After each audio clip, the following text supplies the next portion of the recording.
بسم اللہ الرحمن الرحیم۔ السلام علیکم، میں ہوں انسپیکٹر فرزانہ۔ آج کی ہماری ویڈیو جو ہے وہ ہنج میں جو پولیس مقابلہ ہوا فیصل عرف فیضی کے خلاف،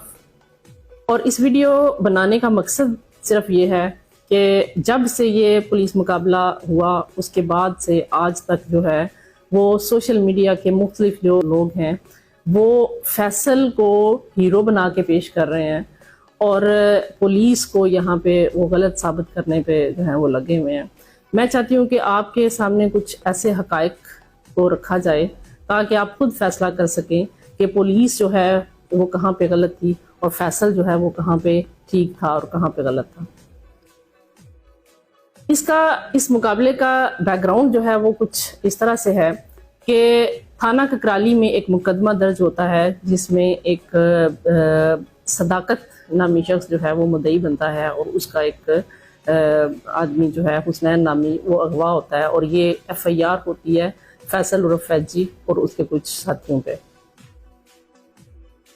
ان دونوں گروپوں کی آپس میں پرانی رنجش تھی، ذاتی تھی، کاروباری تھی، یا جس طرح سے بھی تھی۔ اب پولیس نے ایک دن وہاں پہ فیصل عرف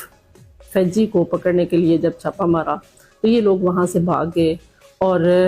پولیس جو ہے وہ وہاں سے واپس آ گئی، تھانہ ککرالی کی جو پولیس تھی۔ لیکن جو ہی پولیس جو ہے وہ تھانے پہنچی تو پتہ یہ چلا کہ دونوں گروپ جو ہیں ان کی آپس میں جو ہے وہ فائرنگ اور لڑائی شروع ہو گئی ہے۔ ایک بات یہاں پہ یاد رکھیے گا کہ یہ وہ علاقہ ہے جس کی ہسٹری یہ بتاتی ہے کہ وہاں پہ اگر اس طرح کی فائرنگ ہوتی ہے یا آپس میں یہ لڑتے ہیں گروپس تو 10-12 قتل جو ہیں وہ کہیں نہیں۔ اب جب یہ فائرنگ کی اطلاع جو ہے دوبارہ پولیس کو پہنچتی ہے تو وہاں پہ اس علاقے میں ایک ایلیٹ فورس کی جو ٹیم ہوتی ہے وہ بھی اپنی گاڑی میں گشت کر رہی ہوتی ہے، تو جو متعلقہ ایس ایچ او ہے وہ ایلیٹ ٹیم کو بھی انفارم کرتا ہے، اور وہ لوگ وہاں پہ دوبارہ جو ہے موقع پہ جاتے ہیں۔ اب پولیس پارٹی کے پاس دو آپشنز تھیں۔ نمبر ایک کہ وہ یا تو سائیڈ پہ بیٹھ کے دیکھتے رہتے، فائرنگ ہو رہی ہے، 2-4 لوگ اس سائیڈ کے مرتے، 2-4 لوگ اس سائیڈ کے مرتے، اور جب وہ لوگ آپس میں وہ فائرنگ ختم ہو جاتی پولیس موقع پہ پہنچتی، جا کے لاشیں اٹھاتی، پوسٹ مارٹم کرواتی، ایف آئی آر دونوں پارٹیوں پہ دیتی، 2-4 ان کے گرفتار ہوتے، 2-4 ان کے گرفتار ہوتے، تو یہ مقدمہ ختم ہو جاتا۔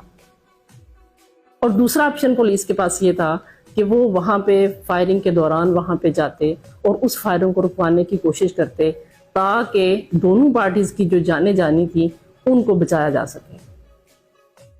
اب ہماری جو پولیس پارٹی تھی جس میں ایلیٹ فورس بھی شامل تھی، ان لوگوں نے دوسرا آپشن جو تھا بہادری والا وہ انہوں نے چنا، اور یہ وہ وہاں پہ موقع پہ پہنچے، اور انہوں نے ابھی یہ جا کے انہوں نے گاڑی بھی روکی،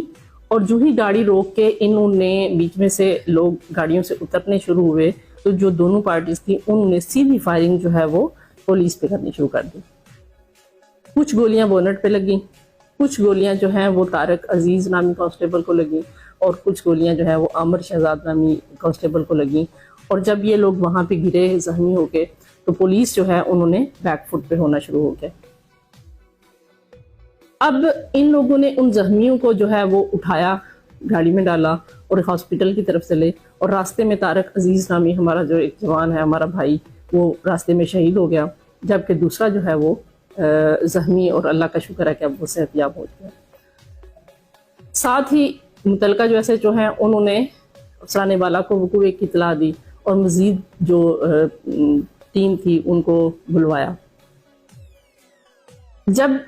پولیس جو ہے اس کے لوگ زخمی ہو کے گر گئے تو یہ لوگ جو ہے ان کی فائرنگ بند ہو گئی اور یہ وہاں سے بھاگ گئے۔ اب ان کا مقدمہ جو ہے وہ تھانے میں درج ہوا اور ان کے گھر میں ریڈ کیا گیا۔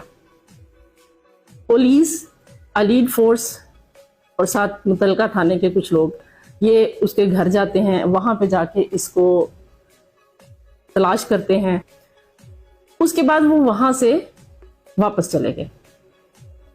اب فیصل جو ہے یہ جب وہاں سے اپنے جہاں پہ یہ چھپا ہوا تھا اس ڈیرے سے دوبارہ جب اس گھر میں آیا، یہ اعلان کیا کہ میری غیر موجودگی میں آ کے پولیس میری موجودگی میں آتے تو پھر جو ہے وہ میں دیکھتا۔ اب میرا سوال یہ ہے کہ اس وقت جب وہ فیصل نامی شخص جو ہے وہ للکار رہا ہے پولیس کو، ایک ادارے کو، اس وقت پولیس کو وہاں پہ کیا کرنا چاہیے تھا؟ اب جب دوبارہ پولیس جو ہے وہ وہاں پہ جاتی ہے تو وہاں پہ جا کے پولیس جو ہے اس نے دوبارہ ریڈ کیا، اس وقت تک ان کو یہ پتا نہیں تھا کہ فیصل اسی گھر کے اندر موجود ہے۔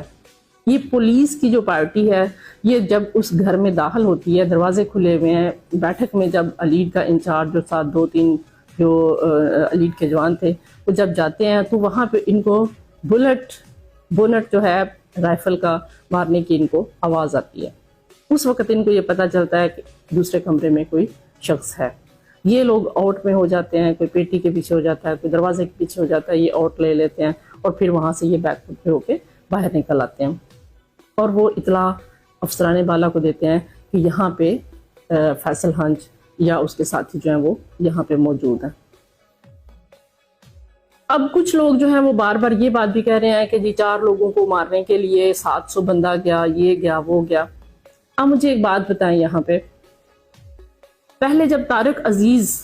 ہمارا بھائی شہید ہوا اس وقت بھی پولیس پوری اپنی تیاری کے ساتھ گئی تھی، لیکن ان کے ذہن میں نہیں تھا کہ سامنے سے اس طرح فائرنگ ہو جائے گی۔ اب جب یہ پتا تھا کہ سامنے سے فائرنگ ہو سکتی ہے تو کیا پولیس کو اپنی تیاری کے ساتھ نہیں جانا چاہیے تھا؟ اگر اس وقوعے کے بعد اور اس مقابلے کے دوران اگر کسی کانسٹیبل کو کوئی زخم آتا یا کوئی ہمارا شہید ہو جاتا وہاں پہ، تو آپ جانتے ہیں کہ کتنی انکوائریز ہوتی اس بات کی کہ بھئی آپ لوگ تیاری نہیں کر کے گئے۔ اب جب وہاں پہ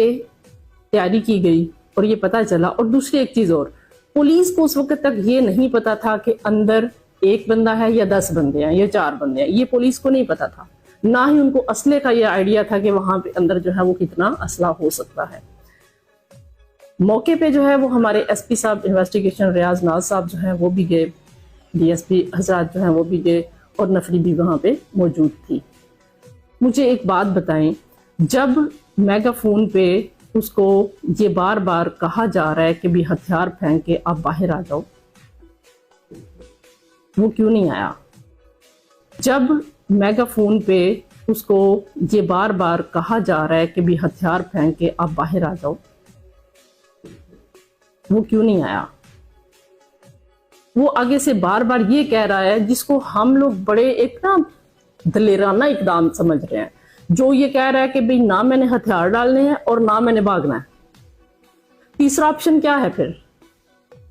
کیا پولیس کو یہ چاہیے تھا کہ وہ اپنے سارے جوان جو ہیں وہ باری باری اس کے سامنے لے کے جاتے تاکہ وہ ان کو گولیاں مارتا، وہ شہید ہوتے، اس کے پاس اسلحہ ختم ہوتا اور وہ پھر نہتا ہوتا، پھر اس کو ہم زندہ پکڑتے؟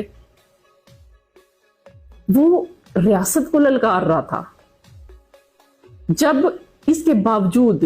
جب اس کو میگا فون پہ یہ کہا گیا کہ بھی آپ ہتھیار پھینک کے آ جاؤ، وہ نہیں آیا سامنے۔ اس کے بعد اس کے بھائی کو بلایا گیا، اس کے بھائی کو اس کے گھر بھیجا گیا، وہاں پہ دروازے پہ 1.5 گھنٹہ بھائی کھڑا ہو کے اس کے ساتھ بحث کر رہا ہے، اس کے ساتھ جھگڑا کر رہا ہے، اس کے ترلے کر رہا ہے کہ بھی تم ایک دفعہ باہر آ جاؤ، ہم پولیس کے سامنے سرنڈر کر دیتے ہیں۔ اب یہاں پہ میں کچھ چیزیں جو یہاں پہ رکھنا چاہتی ہوں وہ یہ، آپ یہ دیکھیں ان کی، میں نے بھابھی کا انٹرویو دیکھا، میں نے ان کی بیوی کا بھی دیکھا، ان کی جو ماں تھی ان کا بھی انٹرویو دیکھا۔ آپ یہ دیکھیں ان کی بھابھی یہ کہہ رہی ہیں کہ فیصل جو تھا وہ مجرم تھا اور باقی جو 3 لوگ تھے وہ معصوم تھے، ایک جو ہے وہ شاید چائے دینے والا تھا یا دوسرا۔ آپ یہ دیکھیں کہ اگر وہ 3 لوگ معصوم تھے یا اچانک اس سے ملنے کے لیے وہاں پہ گئے ہوئے تھے یا چائے دینے کے لیے وہاں پہ گئے ہوئے تھے، تو جب اس کا بھائی وہاں پہ اس کو منانے کے لیے گیا ہے، جب اس کا بھائی وہاں پہ اس کو سرنڈر کرنے کے لیے کہنے کے لیے گیا ہے، تو جو لوگ اچانک وہاں پہ گئے تھے وہ بھائی کے ساتھ باہر آ سکتے تھے۔ وہ آ کے صرف ایس پی صاحب کو یا پولیس کو صرف یہ کہہ دیتے کہ بھئی ہم اس کے ساتھ نہیں ہیں، ہم اچانک گئے ہیں اور اب ہم جو ہیں وہ سائڈ پہ ہونا چاہتے ہیں، تو زیادہ سے زیادہ کیا ہوتا، ایف آئی آر ان کے خلاف ہو جاتی، لیکن ان کی جان بچ جاتی۔ آپ یہ دیکھیں فیصل عرف فیضی وہ مطلوب تھا، اشتہاری بھی تھا، منشیات فروش بھی تھا. اگر اس کو یہ پتا تھا کہ پولیس نے مجھے زندہ نہیں چھوڑنا، اس کے اندر تھوڑی سی انسانیت ہوتی تو وہ اپنے 3 جو ساتھ لوگ تھے ان کی جان بچانے کے لیے بھی ہتھیار پھینک سکتا تھا. کیونکہ اگر اس کو یہ پتا تھا کہ پولیس نے مجھے نہیں چھوڑنا، تو اس کو یہ بھی پتا ہونا چاہیے تھا کہ باقی جو 3 لوگ ہیں اگر وہ وہاں پہ آ کے یہ کہہ دیتے کہ بھی ہم بے گناہ ہیں، ہم اس کے ساتھ نہیں ہیں، تو میں اس بات کی آپ کو گارنٹی دیتی ہوں، ہمارے جو ایس پی صاحب موقع پہ گئے تھے، میں نے اپنی زندگی میں ان جیسا تحمل مزاج اور ان جیسا نرم دل انسان نہیں دیکھا. کبھی بھی بے گناہ کو کبھی بھی یہ گولی کا یا ایف آئی آر کا آرڈر نہ دیتے. لیکن بہرحال وہ ان کے ساتھ رہے، اس کا مطلب یہ تھا کہ وہ فیصل کے ساتھی تھے. اب وہاں پہ جب مقابلہ ہو رہا ہے اور بار بار یہ کہا جا رہا ہے کہ اتنے زیادہ وہاں پہ فائرنگ کی گئی، گرینیڈ پھینکے گئے، یہ کیا گیا، وہ کیا گیا، میرا سوال یہ ہے آپ کے خیال میں پولیس کو کیا کرنا چاہیے تھا؟ کیا پولیس اس کو کسی بھی طریقے سے زندہ پکڑ سکتی تھی؟ جو طریقے 2 میں نے آپ کو بتائے ہیں، اعلان کیا گیا، اس کے بھائی کو بیچا گیا، اس کے علاوہ کیا طریقہ ہو سکتا تھا؟ کیونکہ ہم ایک طارق عزیز کو کھو چکے تھے اور ہم کسی اور اپنے بھائی کو نہیں کھونا چاہتے تھے. جو بندہ وہاں پہ جاتا سامنے فائرنگ ہوتی، آپ کو وہ جو مکان ہے اس کے باہر جو گولیاں لگی ہوئی ہیں وہ تو نظر آتی ہیں، لیکن مکان کے اندر کی طرف سے جو گولیاں لگی ہوئی ہیں وہ آپ نے نہیں دیکھی. فیصل جو ہے وہ ایک منشیات فروش تھا. اب ان کی جو وائف ہیں ہماری بہن، وہ یہ کہہ رہی ہیں کہ بھئی وہ بے گناہ تھا، اس نے مجھے فون پہ بتایا کہ میں بے گناہ تھا، یہ تھا، وہ تھا. چلیں آپ یہ دیکھیں، ایک بندہ 7-8 سال سے بقول ان کے والدہ یہ کہہ رہی ہیں اور ان کی بھابھی یہ کہہ رہی ہیں کہ 16-17 سال کی عمر سے یا 15-16 سال کی عمر سے فیصل نے نشہ کرنا شروع کر دیا تھا. نشہ کرنے والا شخص جو ہے وہ جب تک منشیات بیچتا نہیں ہے اس کا نشہ خود پورا نہیں ہو سکتا.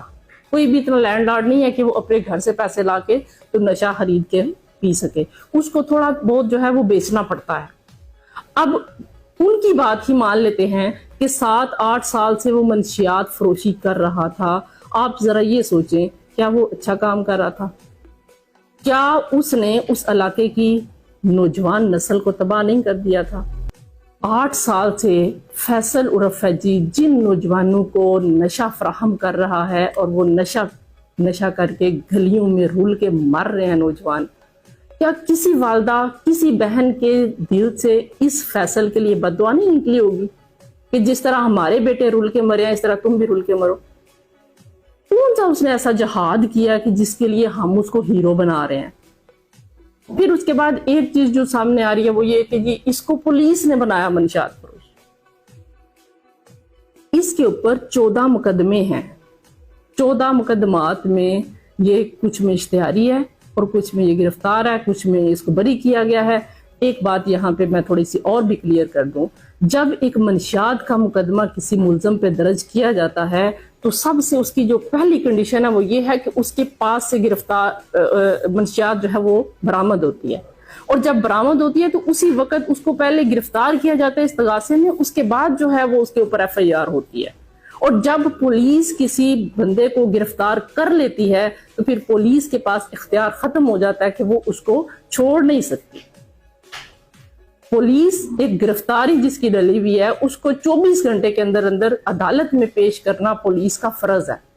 پولیس کو لاکھوں روپے بھی دو تو پولیس اس کو نہیں چھوڑے گی. 14 مقدمات اس پہ درج پولیس نے کیے ہیں جو کہ وہ عدالت میں جا کے تو اس کو چھوڑا گیا. پولیس نے اپنا جو فرض تھا وہ پورا کیا. میرا سوال یہ ہے طارق عزیز کا اس میں کیا قصور تھا؟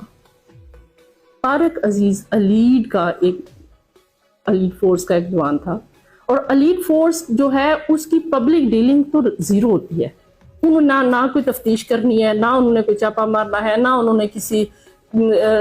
درخواست، کوئی مدعی، کوئی ملزم، کسی کے ساتھ ان کا رابطہ نہیں ہوتا. یہ وہ لوگ ہوتے ہیں جنہوں نے صرف 8 گھنٹے اپنی ڈیوٹی کرنی ہے اور انہوں نے اپنے گھر چلے جانا ہے. اور زیادہ تر لوگ وہ جاتے ہیں ایلیٹ میں جو کہ